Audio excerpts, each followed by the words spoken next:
Welcome back to Lariat TV News. Before you leave for spring break, a Greek organization made history this weekend. I'm Claire Marie Scott. And I'm Riley Painter. Before we get into that story, results are in for the primaries.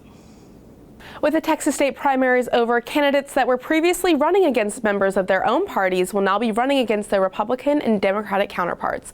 LTVN's Jacob Stowers has more. With the Texas primary elections closing today, McLennan County residents and Texans across the state are voting on the politicians they think are going to best represent them. People think politics are not that deep and it doesn't affect me, but everyone is affected by politics, whether you think so or not. With the 2026 midterms now beginning, there are several key races to watch. At the time of reporting, the Republican incumbent John Cornyn will be entering a runoff election against Ken Paxton, while the Democrat Senate race between Jasmine Crockett and James Tallarico is still being decided, with Tallarico being favored by the New York Times and AP with 53.1% of the vote. People need to just get out and start voting in smaller elections, because I hear a lot of, I don't like who's running. I think every candidate is bad. I'm yeah, I understand. But it's also you have the decision to put the less popular people in the general election. You just need to show up and vote. In McLennan County, current Republican incumbent Pat Curry will be facing Democrat Ashley Bean Thornton for District 56's state Senate seat. Republican incumbent Pete Sessions will be running against Milo Flores to maintain his congressional seat. It's really weird to have a political opinion, but then not try to change anything. You should use your vote because you have it. In the coming days, these elections will be finalized by the state. From there, those races will be decided on Tuesday, November 3rd, 2026. For Lariat TV News, I'm Jacob Stowers.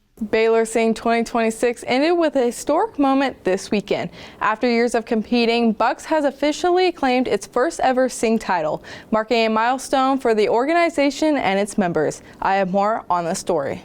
The seventh act invited to perform at Pigskin Review is Beta Upsilon.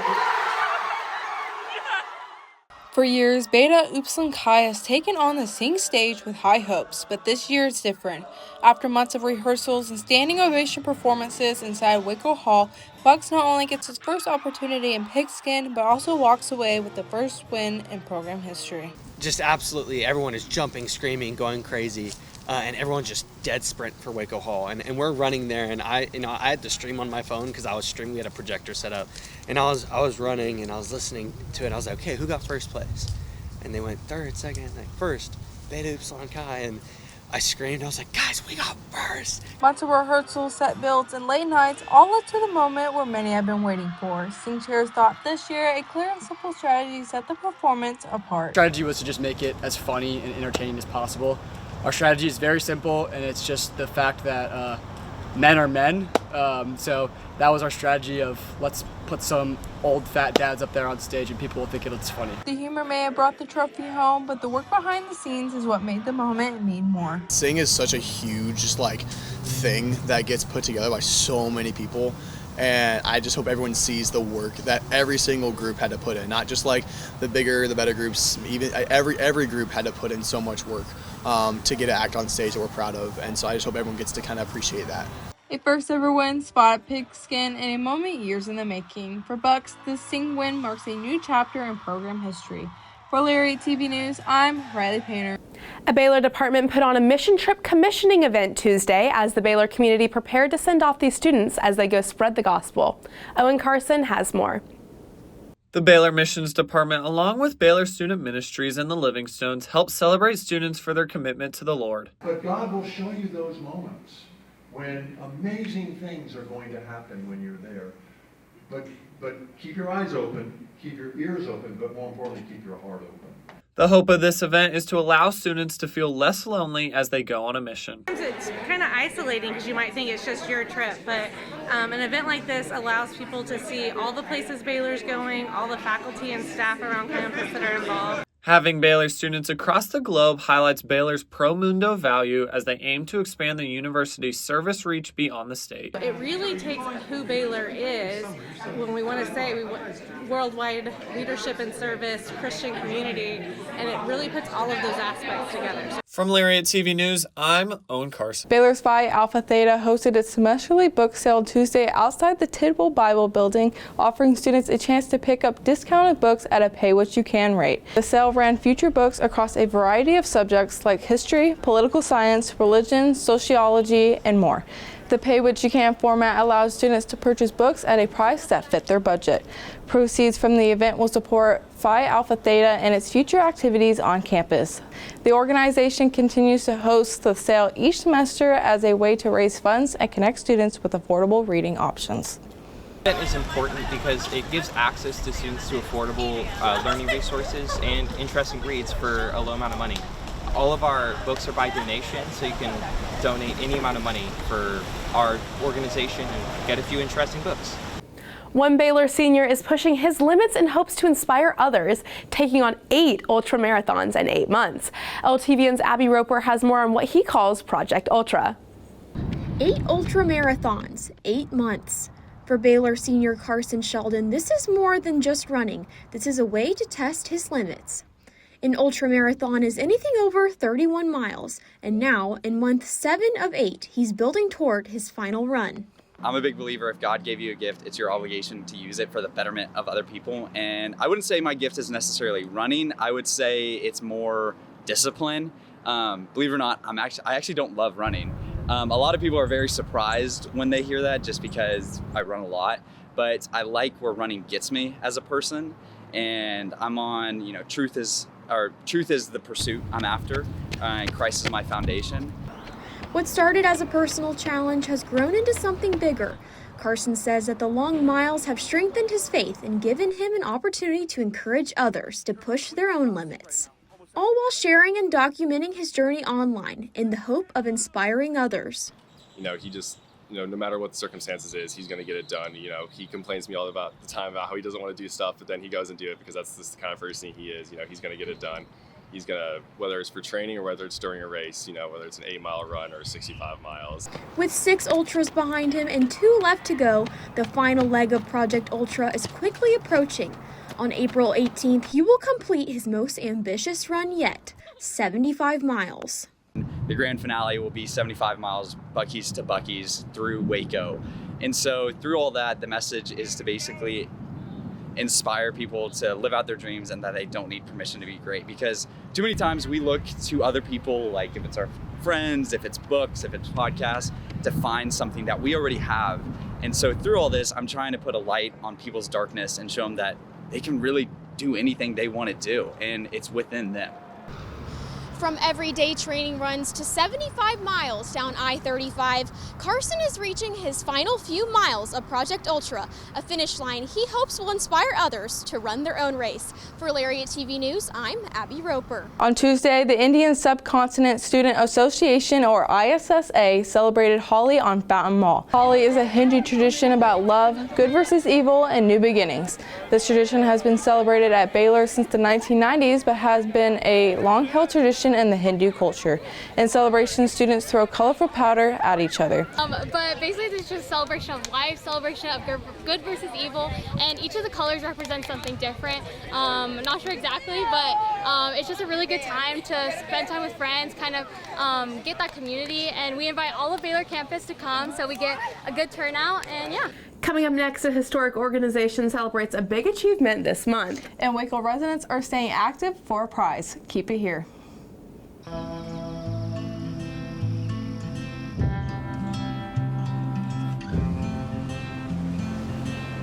Blessed are the catalysts, sparking invention from the unknown. Strong are the generous, taking up the call to serve the world. Needed are the peacemakers, seeking common ground for the common good. But don't worry, you can still be fierce on game days. The work you do is faith in action, fueled by the light burning inside you. The world needs who you were made to be.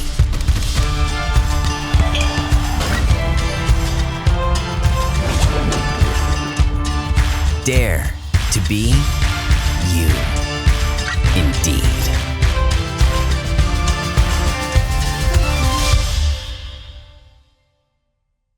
The Waco branch of the NAACP is celebrating a major milestone, decades of impact in the community. From its role in the civil rights movement to its work today, the organization continues to pursue change. LTVN's Savannah Ford has more. The fight for equality continues as the Waco NAACP celebrates 90 years and invests in the next generation through scholarships. Founded in 1909, the National Association for the Advancement of Colored People is one of the nation's oldest civil rights organizations. The local chapter, established in 1936, has spent decades advocating for equal rights, protecting voting access, and expanding opportunities within the community. We've chosen instead to ignore it, to bury it, to translate it in ways that are beneficial to those in power, but in essence, there has been no progress. I tell people there will come a time when we can celebrate, but right now you've got to stuff all of those balloons and those noisemakers in the closet because we're not ready for that. As a member of the Little Rock Nine, a group of students who integrated Central High School in 1957, a defining moment in the civil rights movement, Roberts says organizations like this played a critical role, not just in history, but in shaping futures. The NAACP has been very present in our lives from the very start, that is of the Little Rock Nine. They offered legal representation at the time when we were going through that, and they provided financial resources for us in terms of college scholarships, etc. That makes a difference. In Waco, that impact continues through local representatives, focused on unity, education, and community involvement. But since then it has grown, okay, and it continues to grow. It's all about helping others, okay, achieve goals in their life, stay away from the negative, focus on the positive things in life. As the organization looks ahead, leaders say the mission remains the same, empowering the next generation to learn, lead, and continue the fight for justice. For Lariat TV News, I'm Savannah Ford. A unique fitness challenge is taking over downtown Waco, and the prize, free breakfast tacos for a year. Participants in the Waco Burrito League are running or walking a 0.4-mile loop on the Suspension Bridge and Washington Avenue Bridge in downtown Waco. Whoever logs the most loops by the end of the challenge wins free breakfast tacos and coffee for a year from Be Kind Coffee, along with other prizes from local sponsors for categories like the slowest loop and best costume. Organizers say the competition has brought people out all day jogging, walking, and stacking up laps. The month-long challenge will end on March 14th. On Friday night, we had 5 efforts that were more than a marathon together. They've just been coming together. They've been pushing each other. And that's not to belittle the women's side at all. The women's side has had, I think, 5 individuals that have consistently been out here doing over 10K a night. And ultimately, that's what it's about. It's about getting out here, towing the line, and having a community that will help push you. A group of students gathered for a student-led Ramadan celebration Saturday. The celebration marked Iftar, a key tradition during the holy month of Ramadan. Students shared a meal and spent time in prayer and reflection. Abir Qureshi says she organized the event to highlight the traditions of Ramadan and create a welcoming space for cultural expression on campus. She hopes gatherings like these will inspire others to openly celebrate their own backgrounds and feel confident sharing their traditions with the broader campus community. I think it's so meaningful to be able to have a united community that still is set apart by so many different cultures, and just knowing that even if you can't see it, there's still a community for you here. The Portuguese Student Association celebrated Carnival on campus, highlighting Brazilian culture through food, music, and tradition. Marin Small brings you the details. While many people see Lent as a season of sacrifice, celebrations like Carnival show how communities across Portuguese-speaking countries mark the days leading up to it with culture, tradition, and food. Colorful decorations and traditional dishes filled a room in Cashin as students experienced a celebration that reached far beyond Brazil. The Portuguese Student Association aims to bring the community together and give students a chance to connect with their heritage. Carnival is such a big part of Brazilian culture. It's one of the biggest festivals, and it's not just in Brazil, it's celebrated globally, especially within Latin America. And so it just feels like sharing a really important part of our culture and heritage. The event is centered around Brazilian street foods, with booth-style stations and educational videos explaining Carnival's connection to Lent and its historical influences. Leaders say food serves a bridge between culture and community. Honestly, I just want people to walk away with the feeling of joy. Latin American cultures in general, Brazilian culture, Portuguese culture in Portugal is just very much like a happy place. And that's really what Carnival is about. It's really just a time of like celebration and coming together around our culture. The celebration gives students a chance to pause during a busy academic season. The event highlights Carnival's deeper cultural meaning while encouraging relaxation and reflection. I think Carnival is important for college students because it brings like a factor of relaxation and like deep cultural meaning, because it's all about fun and like dancing and like music, so it's like a break from all of the academic. PSA is open to anyone who wants to learn more about Portuguese culture and hopes students leave feeling connected, joyful, and refreshed. For Lariat TV News, I'm Maren Small. As students put down their pencils and put on their flip-flops, campus buzzes with conversations about where students are spending their spring breaks. If you're staying in Waco, here's some fun places to relax and unwind. Cameron Park offers exciting activities like hiking scenic trails or strolling through the zoo to discover new animals. Then cool off at the Dr. Pepper Museum, where you can immerse yourself in Waco's rich history while sipping a cold soda. If you need a caffeine fix, try a new local coffee shop. And don't forget to chill by Lake Waco and soak up the sun. Coming up in sports, we look at softball's matchup against Stephen F. Austin Tuesday. And we preview women's basketball Big 12 championship coming up this weekend. Stay with us for all your Baylor athletic news. I'll never get used to this. I'll never get used to this. This is how I wanna live. Forever we'll be singing like, oh, I'll never get used to this. I'll never get used to this. This is how I wanna live. Forever we'll be singing like, oh, I'll never get used to this. On Tuesday, Baylor softball took on Stephen F. Austin in its last non-conference game. Charlie Cole was there to bring you all the action. Softball shut out Stephen F. Austin Tuesday night, winning 4-0 behind a complete game shutout from Cambry Krager. She went 7 innings with 103 pitches, allowing just 5 hits and racking up a career-high 8 strikeouts. It was honestly the other team was allowing me to mix pitches. I have been very one-dimensional this season so far because teams haven't been making me make an adjustment. But this team was really going right at me, so I had to throw all my pitches, and I think that actually benefited me. The Bears offense put base runners on in every inning, but had trouble getting them home with 8 left on base. Their first run came on an Avery Waddell single in the 4th, before they finally broke through with 3 runs in the 6th inning. Most proud of the way we handled, I can't remember her name, the relief pitcher that came in throwing off speed. That is one of the most difficult things to do, to go from 65, 66 miles an hour to 55, 56 miles an hour and stay back on it. So we've got a technique called the slash that we use in those situations, and I think even though we didn't knock the cover off or hit line drives, we got the barrel on the ball and we had enough hits fall in for us to do some damage and get her out of there. Baylor moves to 14-6 on the season after its 2nd straight win, and will look forward to the start of Big 12 play as it will host Iowa State Friday night at 6:30. To have 2 games back-to-back where we played pretty consistent ball makes me feel good. I think the practices are more in tune with what we're wanting to do. There's less big eyes, and it's always bumps and bruises along the way, but I think we're going, as I've said a few times, we're trending upward. Have been with a couple of steps backwards, and I think the last 2 games probably made a bigger step than we have all season. For Lariat TV News, I'm Charlie Cole. On Wednesday, men's basketball will travel down south to take on number 7 Houston for the team's last away game of the season. The Bears are going from Space City to Space City, leaving Orlando with an 87-86 win over UCF. Houston is coming off a 40-point win over Colorado, and the last time the Bears and the Cougars faced off was in January, when Houston won 77-55 in Foster.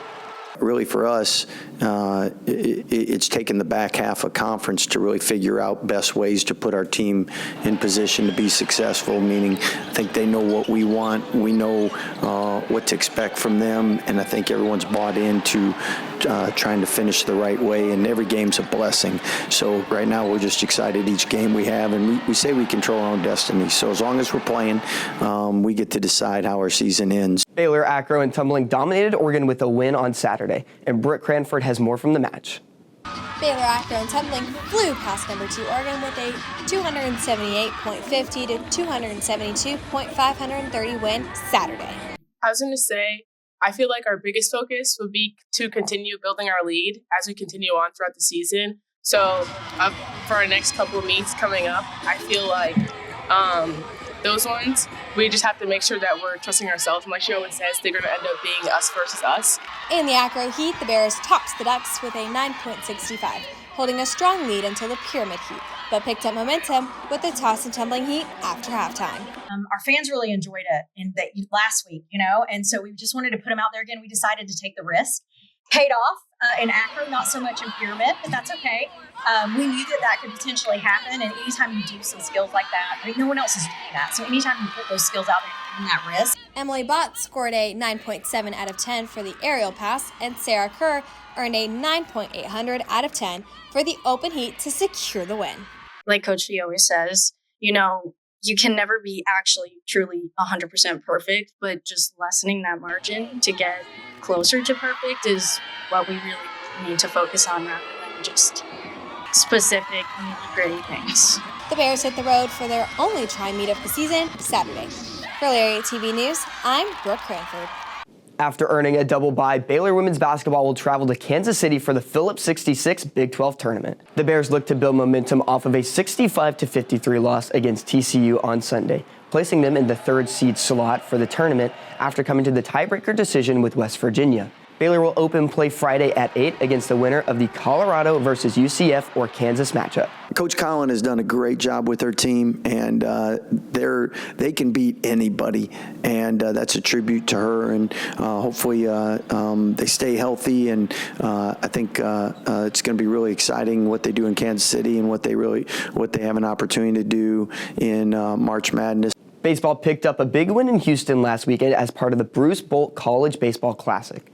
The Bears knocked off ranked Ole Miss on Friday 6-5, thanks to a game-tying J.J. Kennett single in the top of the 9th, followed by a go-ahead 10th inning single by Tice Armstrong. Caleb Bunch picked up the win after striking out 3 in a scoreless 9th and 10th inning. Baylor lost their other 2 games of the weekend, 5-2 against Texas and 11-6 versus UTSA, 2 more ranked teams. Shortstop Travis Sanders led the Bears with 6 hits over the weekend, but the Bears' struggles at the plate continued as they struck out 38 times in the 3-game span. Baylor is now 6-5 overall and will return to Magnolia Field Friday for a weekend series against Air Force. That wraps it up for sports this week. Be sure to stay up to date with all things Baylor athletics by following the Lariat on social media. Back to you, ladies. Thanks, Aiden. That closes out our newscast this week. Make sure you're keeping up to date while you're gone by following all Baylor Lariat socials. We hope to see you the Friday after spring break for our normally scheduled newscast. Until then, have a safe spring break, and as always, sick 'em Bears.